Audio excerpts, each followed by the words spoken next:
আমি না পরোটা বা রুটি খুব একটা বেশি খাই না, কিন্তু ঘুগনি টুগনি দিয়ে না পরোটা বা রুটি একটা দুটো আমি খেয়ে নিতে পারি। কিন্তু যেহেতু কালকে শিবরাত্রি তো খেতে তো হবেই। আমার ঘুগনি হলে কি বলো তো, মানে নর্মালভাবে খেতে ভালো লাগে। মানে যদি আমিষ খাই তখন একটু বেশ পেঁয়াজ কুচি, শসা, এসব সব কিছু দিয়ে বেশ ভালো লাগে। কিন্তু এখন যেহেতু নিরামিষ, পেঁয়াজ টিয়াজ দিতে পারবো না, তো সে কারণে ঘুগনিটার মধ্যে একটু মানে লেবু, বিট নুন, লঙ্কা দিয়ে পুরো একটু চটপাটা করবো, তারপর খাবো। খেয়ে দেবো একটু বিট নুন, এর মধ্যে এই যে লেবুটা, এই লেবুটা পুরো এর মধ্যে নিচড়ে দেবো। এর মধ্যে পুরো এই লাল লঙ্কাটা এর মধ্যে পুরো একদম মাখিয়ে দেবো।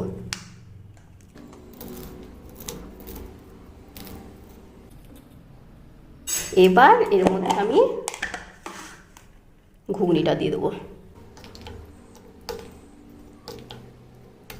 এতটা তো খেতে পারবো না, তাই এটা রেখে দিলাম।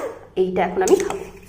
এই হলো আমার দুপুরের লাঞ্চ। আমি এখানে দুটো পরোটা নিয়েছি, কারণ দুটোর বেশি খেতে পারবো না। আর এই যে ঘুগনিটা, মানে যেটা লেবু দিয়ে মাখালাম, এই ঘুগনিটা, আর একটা টুকরো হচ্ছে এই নিয়েছি সুজি, এটা হচ্ছে সুজি।